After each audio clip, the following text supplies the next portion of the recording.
in some of those business applications, it's like science fiction. What do you mean version? You just go into production and click a bunch of buttons. This is DevOps Paradox, episode number 175, applying DevOps principles to low-code and no-code applications. Welcome to DevOps Paradox. This is a podcast about random stuff in which we, Darren and Victor, pretend we know what we're talking about. Most of the time, we mask our ignorance by putting the word DevOps everywhere we can and mix it with random buzzwords like Kubernetes, serverless, CI/CD, team productivity, islands of happiness, and other fancy expressions that make us sound like we know what we're doing. Occasionally, we invite guests who do know something, but we do not do that often since they might make us look incompetent. The truth is out there, and there is no way we are going to find it. P.S. It's Darren reading this text and feeling embarrassed that Victor made me do it. Here are your hosts, Darren Pope and Victor Farsick. Victor, we've been talking about low-code and no-code, and there was one case that happened back in August of 2021 to where a platform exposed a lot of records from a lot of different entities. Could we ever see that happening just with normal coding practices? I mean, I guess that with no-code, low-code, and stuff like that, it's more likely to happen simply because I'm just making an assumption, which I might be wrong. It's usually performed by less hard code teams or organizations, probably less aware of potential security issues. So, I mean, it will happen again, that for sure. I don't know why I'm talking about this. Of course it will happen again. All security issues happen over and over again. And on this episode, we have Gil Hoffer on from Salto. Gil, how are you doing? Very well, thank you. Glad to be on. Can you solidify what Victor was just saying there? Can we expect more of these crazy type exposures to happen in the future? Definitely, I agree with Victor. It's not a question of if, it's when. And I think it's not just security issues, right? It's with software systems, we have all kinds of issues, right? Security, availability, performance, privacy, etc.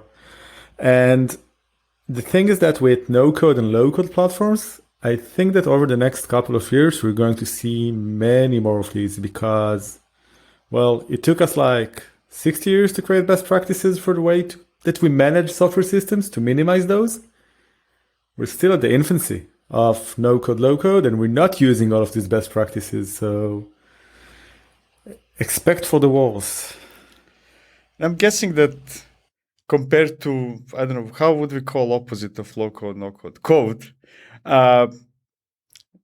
Low-code, no-code is much less widespread, right? So we are probably not seeing many cases right now, but if the usage of it increases, then probably the number of tragic stories will increase as well. Yeah, I think we'll see more issues. I think there is a question of what is no-code and low-code for this discussion, because is Salesforce widespread? Yeah, it's everywhere. Is Zapier? It's like the back end of every marketing team right now.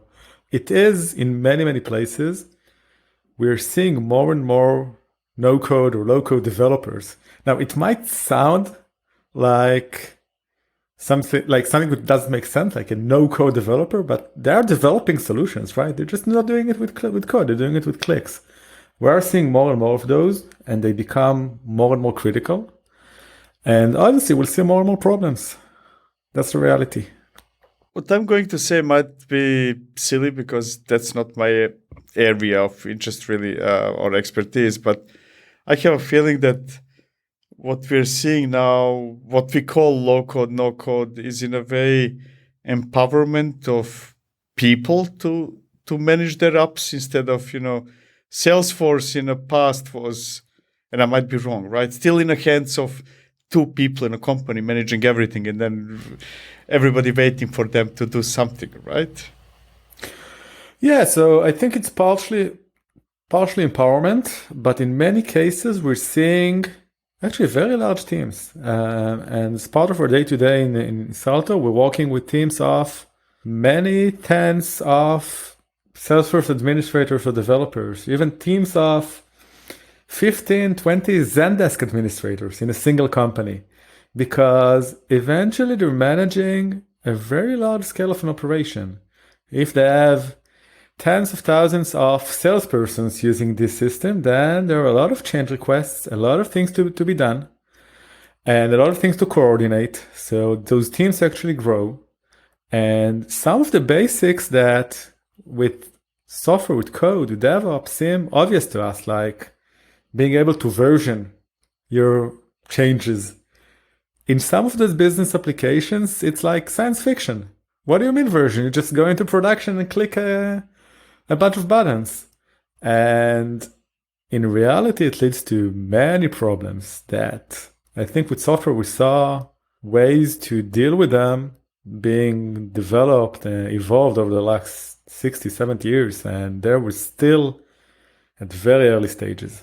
Yeah, I'm constantly forgetting that hardcore engineering, that's not the rest of the world. Actually, I spent a couple of, very briefly, maybe like 2 minutes on Salto's website. And I skipped the very beginning where I came to it later when you said business applications, right? I jumped straight down and kind of like, hey, with us you can version control. And I was like, what's going on here? Kind of like, why would that be on the first page in the first place, right? But then, oh yeah, it's business apps, different audience. Yeah, it's different audience. And in many cases, we see that we need to actually educate and explain why. Why is it important to version control your changes? And why is it important to actually approve changes before they're being rolled out to production? Why is it important to create visibility on what are the changes that you're actually going to roll to a critical system? We saw with some customers like real horror stories of someone doing a change on Friday afternoon and bringing the entire ERP system down. And luckily, these guys, they were Salto users, so they actually had the prior version they can just roll back and deploy. But otherwise, it's scrambling into the weekend. In many cases, we need to go back to basics of why do we need source control systems? Not even talking about concepts like everything is code. Because I think today, if you look at infrastructure as code or Terraform-like, then it basically became mainstream. When we talk with NetSuite administrator, it sounds like science fiction, right? It sounds like I've had many such discussions like 10, 15 years ago with CIOs or IT people, like at the early days of DevOps, infrastructure as code. This concept of managing your infrastructure with code, it sounded like hippie talk. Like, I'm not going to do that. I'm not going to manage my precious servers, which I know by name and are in that place in the data center. I'm not going to manage them by code. That's not for us. And obviously, reality proved differently, right? Following the path of giants from Amazon, Etsy, Netflix, etc., the entire industry followed. And I think that what we're seeing with business applications in no code is somewhat similar to that stage, where we're seeing much more usage, much more demand, much more pressure on changing those implementations, which in many cases are configurations or customizations of these business applications. So the pressure is going up. The tolerance for mistakes, for issues is going down. And we need to have the methodologies and tools to actually manage those. I think that we're seeing some signs of companies which are actually in crisis in those areas. And we're seeing companies which obviously are doing much better because they adopt such methodologies. And there are many examples in the industry of companies which are internally innovating. If you look at the very technical companies, let's take, GitLab, for example. Then with GitLab, you can see very nice methodologies and tools that they've built for managing their business applications.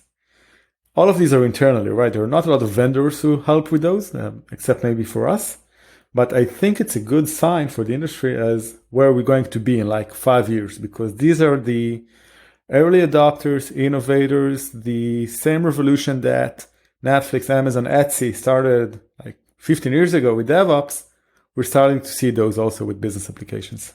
So is it that users or developers or whomever is working on those business applications, is that they do not know what would be considered, I don't know, engineering best practices, or that those tools themselves, in a way, are nudging people towards not doing those things?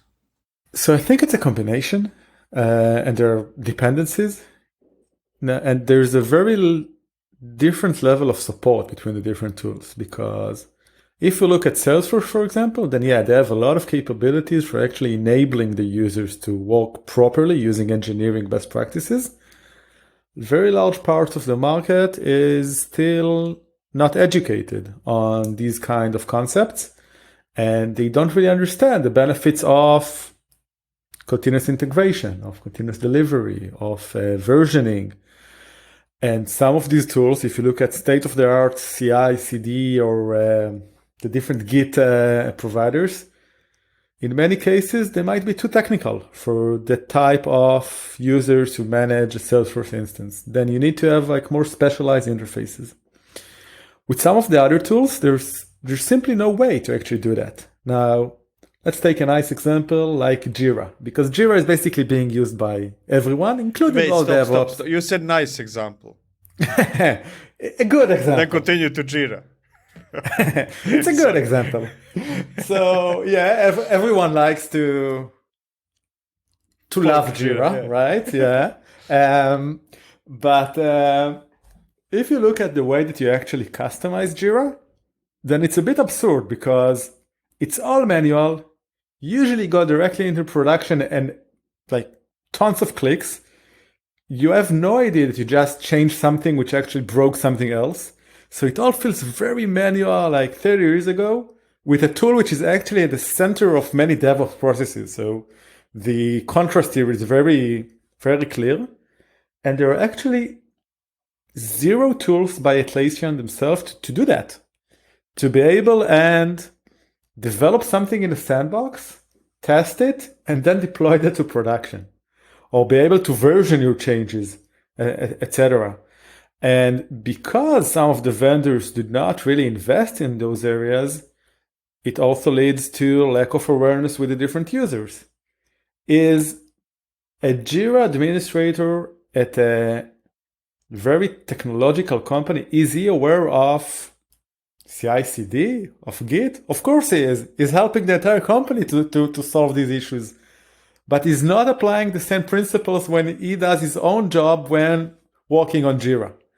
And this kind of self-contradiction or like this,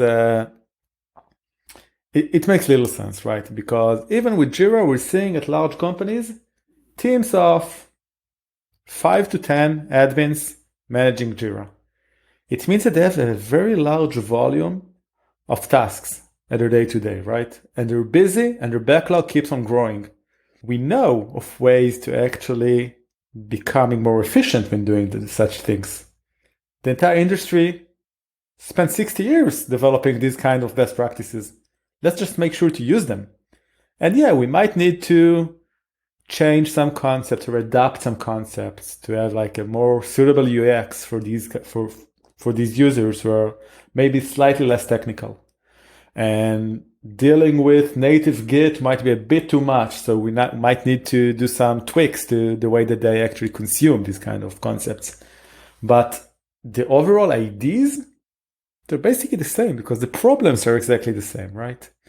Yeah. That's very curious because we are now talking about Jira, right? A product that comes from a company that has Bamboo and Bitbucket, right? So the Atlassian itself actually is based on the tools that were supposed to partly solve the problems you're talking about. But at least from my experience, a long time ago when I was using Jira, that there was no relation really. As if even though it comes from an ecosystem, it is completely world apart, which is very curious now when I think about it, right? Nobody ever from Atlassian suggested me, and I had a brief period of administrating Jira, saying, hey, we have something called Bitbucket. I mean, I knew about those things, but nobody mentioned kind of, hey, Bitbucket is there, Bamboo is there. Yeah, maybe you can manage your Jira configuration versioning in Bitbucket, and you can streamline your change process using Bamboo. I think they're using Bitbucket right now, by the way, also for the CI/CD stuff. Yeah, I agree. And when I talk with Jira admins at very large companies, they realize that it needs to be changed. They see the day-to-day issues that they have that, well, we're engineers, so one of the things that one of the answers that I hate giving is, I don't know. And like a common question in those business applications is, what would happen if we'll change that field? And the reality in many of those systems is that it's really hard to know, because you can have like tons of different workflows and screens and triggers and God knows what, which is actually using that field. And you have no way to know that. And if you were using code, in many cases, you would just search your code base, understand the dependencies, find all references type of thing. In those systems, if you're lucky, they'll warn you in their UI when you're doing such a change, which will break something. And in many cases, they will just accept the change, and you'll get like broken triggers and broken workflows. No, but that one is actually very easy, because if you mess up something by changing a field or something in Jira, users will suffer, and then they will open a Jira ticket for you. Yeah. Yeah, exactly. But then you need to realize, right? Yeah, that's unless a flow. That change prevented people from opening Jira ticket and assigning it to you in the first place. Exactly. And the thing is that then you need to understand, because you're working in a team, and it might be that it's a change that Darwin actually did, and he works in a different time zone on a different project, and he didn't know that field is actually being used by a workflow in another project.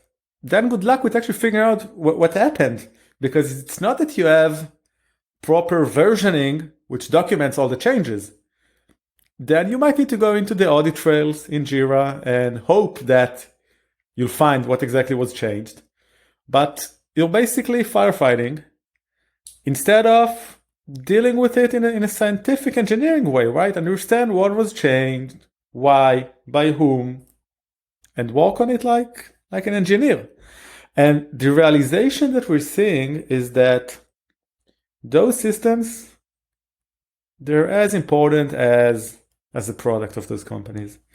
If you don't have a functioning CRM, then you can't sell the product.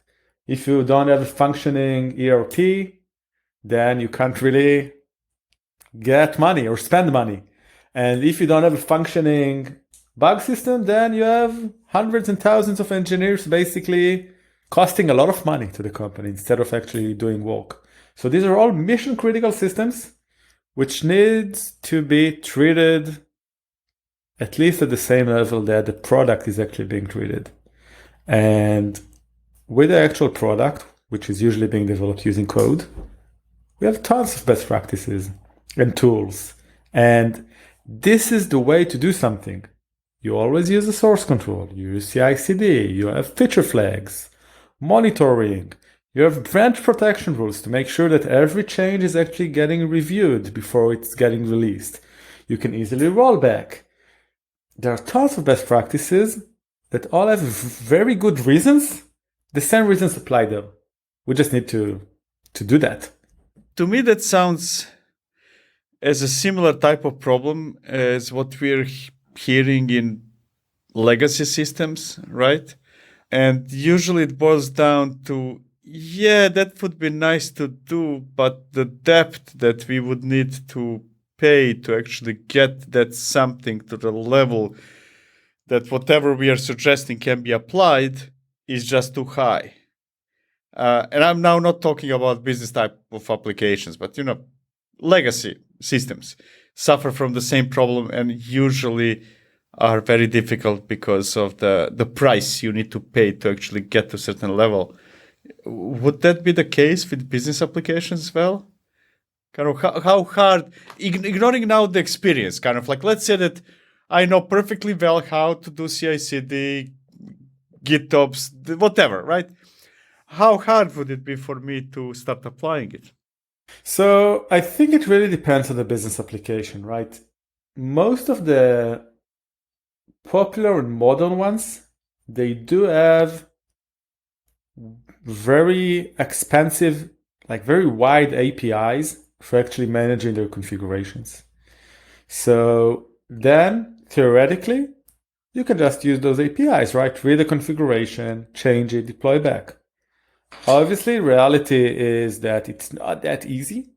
And that's actually the core problem that Salto tries to address, right? To make it easy to manage the configuration of those business applications. With the legacy business applications, in many cases, it's a very hard problem because they usually don't have the APIs in place. And then you don't really have a good way to do that. You can start scraping UI screens, but good luck with that. So I think that with the modern ones, at least from our experience, the issue is less the core technical issue of how to actually get the data, change it, and deploy back, and more around people and process. How do you take a team which was used to working in one way and change their processes? Again, very similar to what we had with IT and physical infrastructure, because when I started my career, I actually managed a team that also dealt with very large server installations, like physical server installations. And I had team members who started the day with literally a box in the hand, a server, go down to the data center, put it into a rack, and spending a day installing a server. And as the number of servers grew, obviously it wasn't scalable, and we had to automate everything. And in many cases, we also had to have different people with different skill sets doing that. And I think we'll see some similar things here, because as the scale grows, the scale of changes and complexity and mission criticality of those systems, those very manual, ad hoc, error-prone changes, they just won't do. So at the very beginning, when you said, actually those applications can have relatively large teams, whatever large means. Now when you're speaking, I have a sensation that those are relatively large teams, not because the teams should be large, but because teams are really not working as efficiently as we would expect from other areas. Would that be the case then? It's a combination. I think it's a combination. They can definitely be more efficient, but in many cases, they really do have a lot of things on their plate. I can give you an example for a very non-efficient team. One of the companies that we work with, they actually have a very large global installation of some business application. And the way that they operate is that they have an instance of this business application per country that they operate in. So right now they have around 40 of those instances that in practice should have a very similar configuration. Now they have no way to actually share this configuration, which means that whenever someone that needs to do a change, they do it in a development instance. They document it very rigorously, like in spreadsheets with instructions. And then there is a team which actually logs into 40 different systems and clicks the same buttons again and again and again in order to implement the same change. Now, obviously, the systems, they also drift apart, right? Because there are some changes which someone did and no one knows. That's crazy, right? You can't really operate like that on scale. It requires a very large team, very slow changes, and everything becomes very inefficient. We're working with them in order for them to actually be able to streamline those changes. But in other cases, think of an organization with tens of thousands of salespersons. I used to work in Oracle in the past. It's like massive sales organization. Yeah, they have a lot of different requirements, selling hundreds or thousands of different products it eventually translates to a very large demand for changes. Now, from a conceptual level, from a logical complexity level, yeah, it requires a lot of resources to actually go and implement those. It doesn't really matter if you do it in code or no code. Eventually, someone needs to design a solution, implement it, test it, roll it out to the customer base, etc. It takes effort. It might be a little bit easier to do with clicks and not with code, but still, it is resource intensive. Oh man, that reminds me of one of my previous companies long time ago, when we had a baseline of products, and then every customer would get those products, and then teams would start customizing those products for those customers. At the moment they started doing that, any upgrade that is supposed to be applied to everybody became almost impossible. That sounds very similar to what you're describing in a way, right? Yeah, that's exactly what I'm describing. By the way, that's one of the reasons I love SaaS, right? I think around like 12 years ago, I switched to working only on software as a service systems. As an engineer and an engineering manager, it's so much better, right? You have a single instance of your system. You have a great view of what's going on, and that's it. Otherwise, it's exactly that you're basically just herding cats all the time, right? You don't know what's going on. You can't really keep everything in line. It is becoming very challenging. And with some of those business applications, this is actually the case today. You'll be surprised. One of the features that our customers really like in Salto is the ability to compare to different environments. If you have like two different systems, just see what are the differences in their configuration. It could be two different production systems, or in many cases, a sandbox and a production. Because think about this problem. In many cases, they develop in a sandbox, which its configuration is actually very different from the production's configuration, which means that the fidelity of tests that you're doing is very low, which means that they always just see problems in production.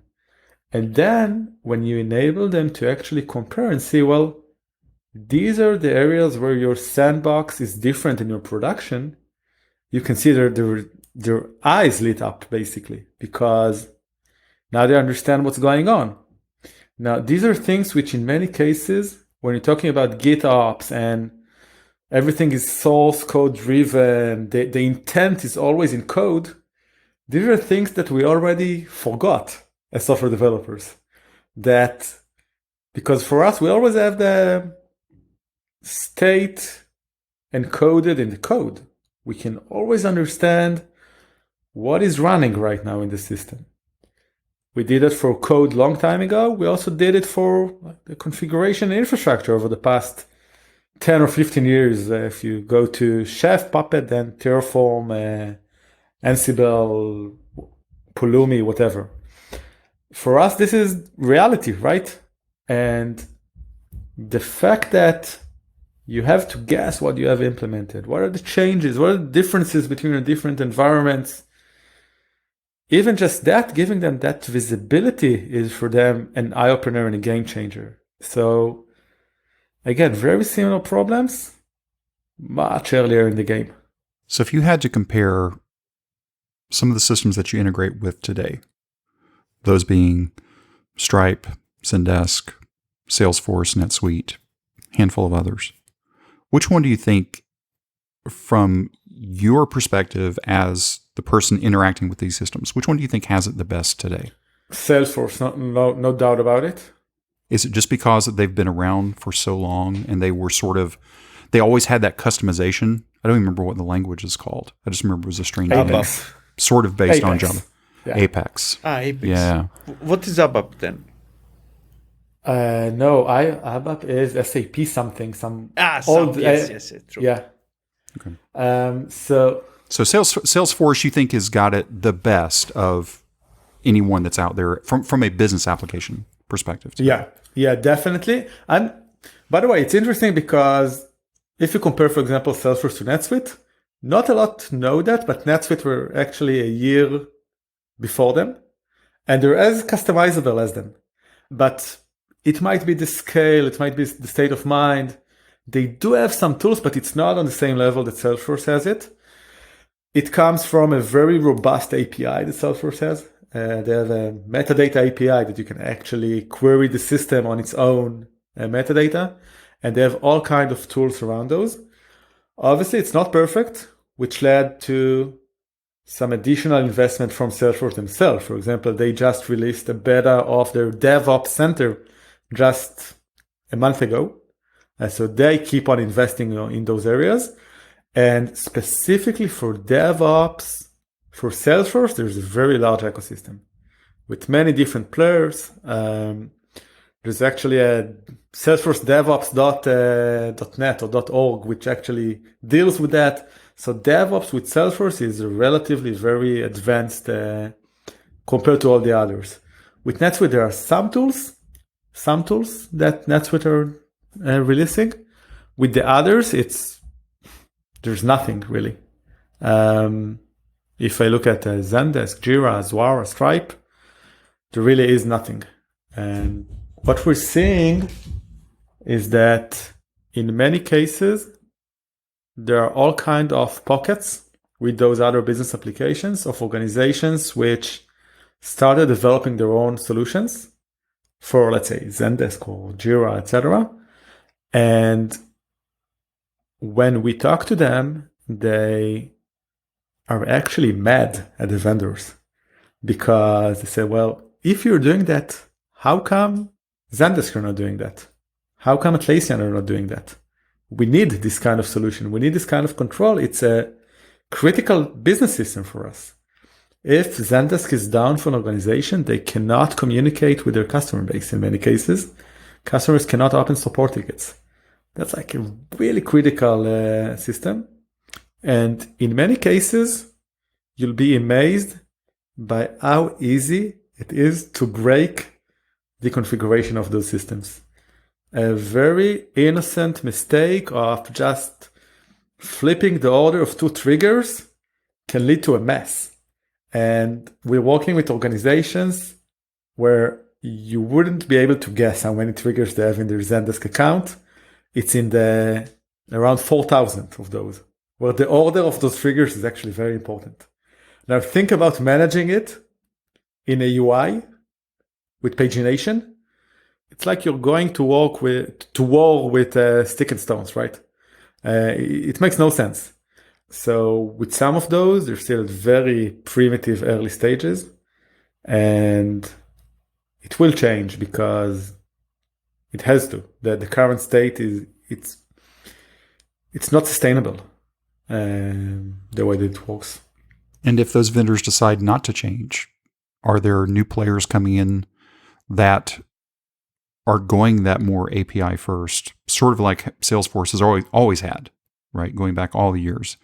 Are you seeing other players starting to pop up that could dethrone the Zendesks and the Jiras? Maybe. So I haven't done a very thorough analysis, but you can see with, let's say, Zendesk in some areas that you're seeing fierce competition, especially around commerce, as well as competition actually from Salesforce themselves. And in some cases, when talking with customers, we do get that kind of feedback that they are lacking the controls and they are lacking the ability to properly manage that configuration, which is actually leading them to look for other solutions.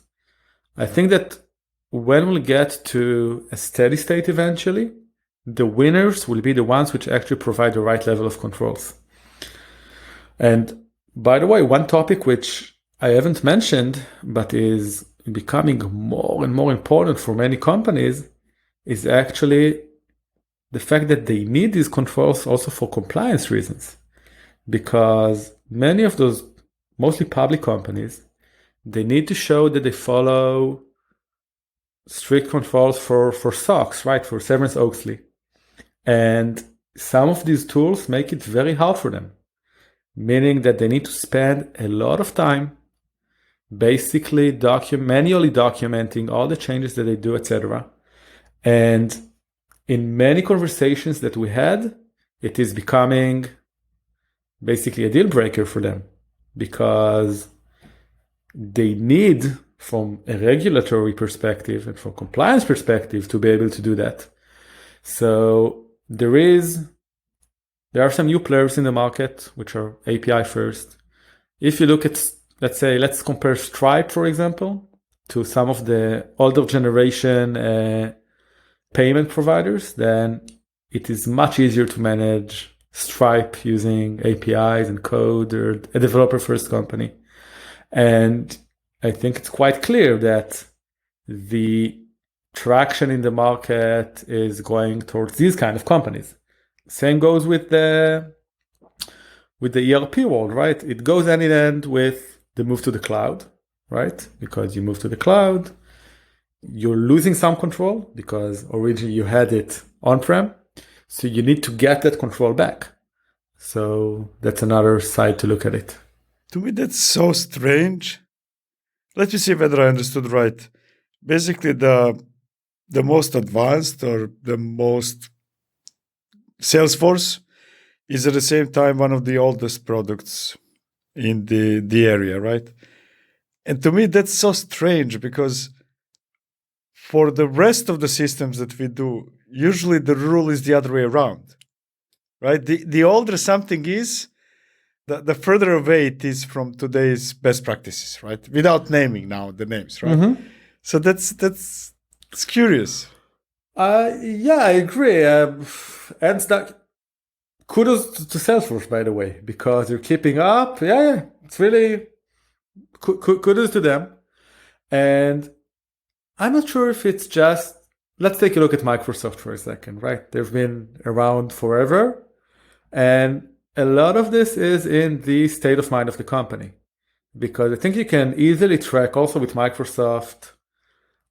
I'm personally not a Microsoft fan, so I can talk about it, but you can see periods where they were not very innovative and following industry best practices. But over the past few years, they've changed. And if you look at the Microsoft ecosystem today, it is actually relatively on par with Amazon Web Services or with Google Cloud Platform, etc. So I think it's a lot in the state of mind of the company around their ability to innovate over time. I think we do see some of the older players, if we look at SAP, if we look at Oracle, if we look at Workday, over there, I think we do see it takes them more time to react. And they're staying behind. And if you look at, for example, HR systems, so there are all kinds of new players in town trying to capture market share from Oracle and Workday, using also these kind of things, having an API first, providing more controls, etc. So we've talked about Salto, but we haven't given you the chance to give us the pitch. And everybody loves a good sales pitch, but this is coming from the CTO, not from a salesperson. Mm-hmm. So no, we're not going to go play golf right after we're done. Yeah. So we've mentioned it, right? Salto makes it possible, and correct me if I'm wrong, because I've read the site, but I'm gonna put it into my words, the way I sort of see it. Salto makes it possible for me to turn my configuration or turn my integrations with Salesforce, Stripe, Zendesk, Jira, a handful of others into code, quote unquote code. That way, those 5:15 p.m. on a Friday afternoon clicks don't cause me to work all weekend. That's a good way. Is that close? It's close. We can go play golf.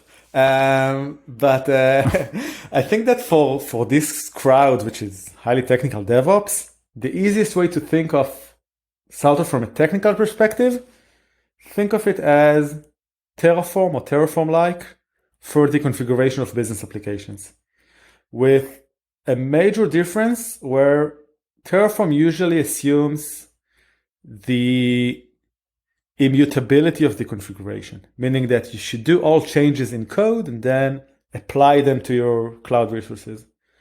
In Salto, we do not assume that. Rather, we can auto-generate the configuration based on changes that you actually go and do in your, let's say, Salesforce Sandbox or Zendesk Sandbox, etc.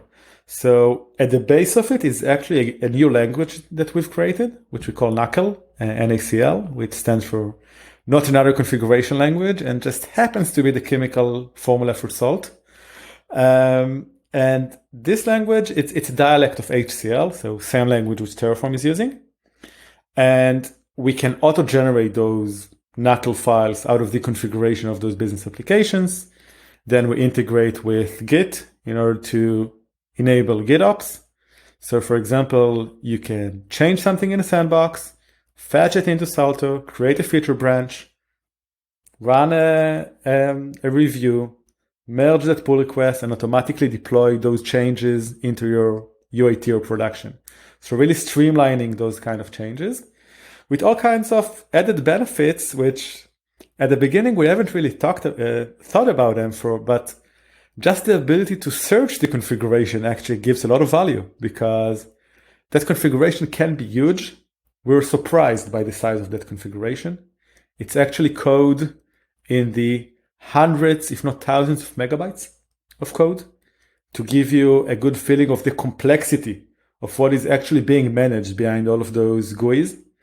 So huge code base, which now you can start search, you can explore it, you can monitor it for certain changes, etc. Or I've mentioned compliance, you can actually commit those changes into Git, even in retrospect, if all that you need is just an audit trail.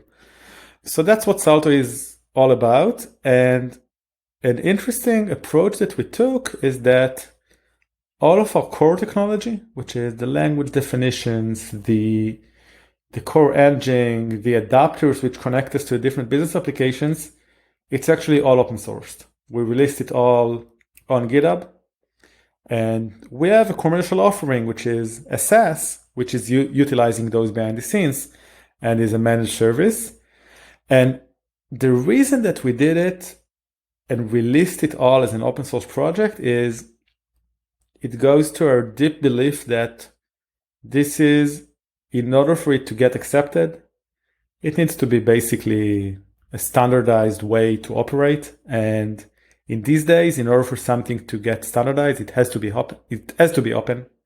Those days of, I don't know, IBM and Oracle sitting in a dark room and deciding on the standard for, I don't know, WSDL 1.1 or something like that, these dark days are over. In order for something to be widely accepted as a standard, it has to be open sourced. And that's why we did that. It also enabled the community to build their own adapters in some cases. So for ISVs to actually build their own connectors to Salto, which is a nice added benefit.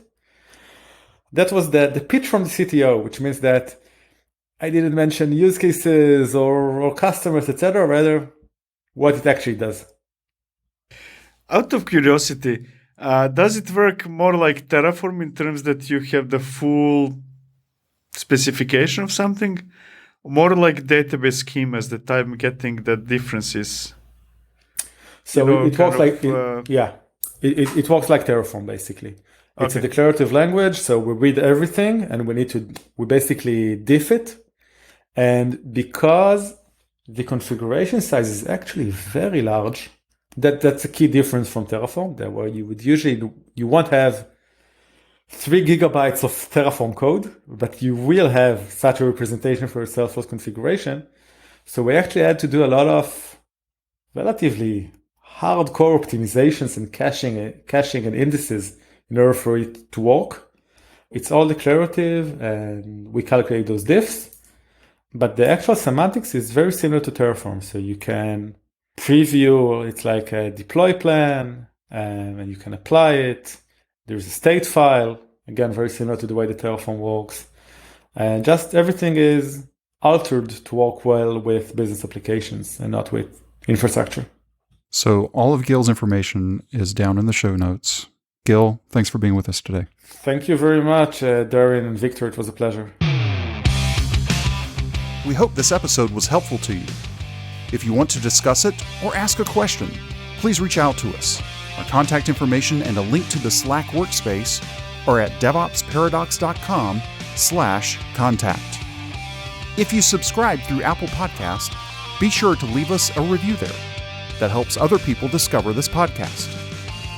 Go sign up right now at devopsparadox.com to receive an email whenever we drop the latest episode. Thank you for listening to DevOps Paradox.